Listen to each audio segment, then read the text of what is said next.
Bonjour à tous, on se retrouve dans ma cuisine pour deux petites recettes sympas. Je voulais vous présenter un livre qui m'aide beaucoup dans ma cuisine au quotidien. C'est le grand livre de la cuisine crue de Christophe Berg. Il me permet d'avoir beaucoup d'idées et c'est vrai que quand on est en transition alimentaire et qu'on change de mode de cuisson, en l'occurrence plus de cuisson, il faut des idées. Et là, j'ai choisi deux petites recettes très sympas que vous allez pouvoir réaliser très facilement. Et ça va vous permettre de remplacer la confiture ou le sucre. Là, on va faire un caramel de fruits secs et après, je vous ferai une petite confiture crue à base de pommes et d'oranges. Alors, pour le caramel de fruits secs, j'ai préalablement mis à tremper des dattes medjool avec des abricots que j'ai recouverts d'eau. Et je les ai mises dans mon système de mise sous vide d'air automatique qui s'appelle le Bicève. On en a déjà parlé dans d'autres vidéos avec Sophie. Ça permet de réduire le temps de trempage. Là, dans la recette, là, par exemple, dans le livre, ils expliquent de mettre à tremper pendant 4 heures. Et là, grâce à Bicève, une demi-heure, trois quarts d'heure suffisent. Donc j'ai fait ça ce matin. Donc là, je vais ouvrir, je remets de l'air dedans pour ouvrir mon couvercle.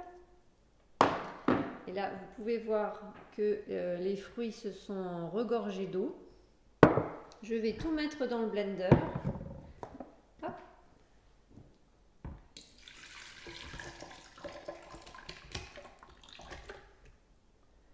Donc les fruits avec leur eau de trempage. Et moi, par rapport à la recette, ce que j'aime bien faire, c'est rajouter une pincée de sel. Ça donne un petit effet caramel beurre salé.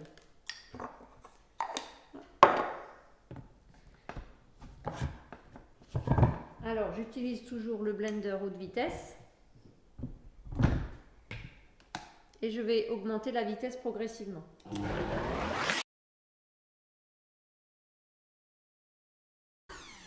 Voilà, il suffit d'un peu moins d'une minute pour obtenir notre caramel.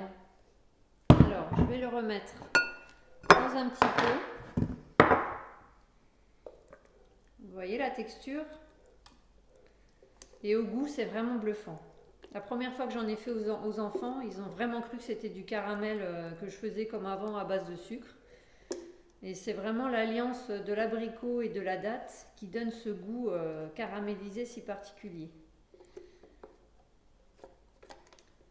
Et ça, c'est le genre de choses que vous pouvez préparer un petit peu à l'avance et ça se conserve sans appareil de mise sous vide d'air une bonne semaine dans le frigo. Avec ce système de mise sous vide d'air, ça se conserve tant qu'on n'a pas fini le pot. C'est l'avantage. Hop, voilà. Je vais vous remontrer ce système dont on se sert tous les jours à la maison. Donc c'est des contenants en verre qui passent au lave-vaisselle, qui passent au congélateur, qui peuvent même passer au four si vous aviez envie de passer des choses au four, avec des couvercles et des valves dessus. Donc on a juste à bien mettre le couvercle sur le pot et on vient prendre la tête de l'appareil, la connexion est à l'intérieur pour faire le vide-d'air.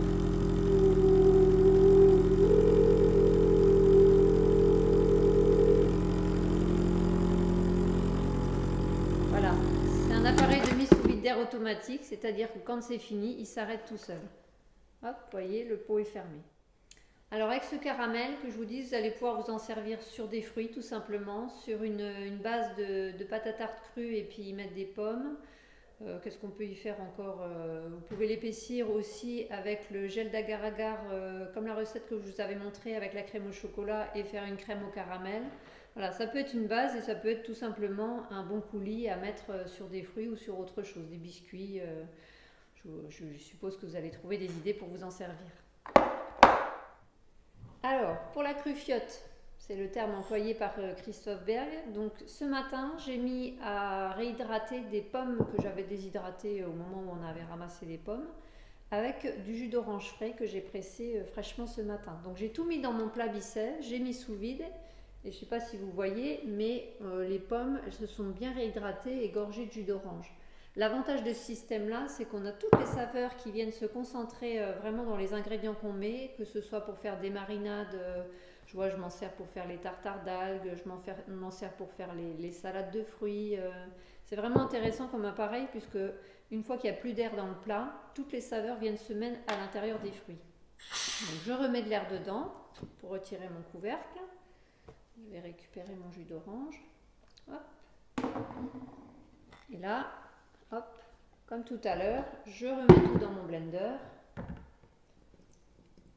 voyez, c'est deux petites recettes assez faciles qui ne demandent pas beaucoup de préparation et qui vont vous permettre d'avoir des petites sauces et d'avance dans votre frigo. Même pour mettre sur une tranche de fruits au petit déjeuner, c'est super sympa et ça change. Hop. Comme tout à l'heure, même opération, je vais augmenter progressivement la vitesse. Et voilà. Vous voyez, encore une fois, on a une texture vraiment sympa qu'on va pouvoir mettre à la cuillère sur des crackers ou sur des tartines. Ça peut être aussi rajouté dans un yaourt de lait végétal. Et là, encore une fois, le sucre des fruits suffit largement pour sucrer la préparation. Rien besoin de mettre de plus. Alors là, c'est moi qui ai choisi pomme orange. Christophe, dans son livre, fait avec des cassis orange.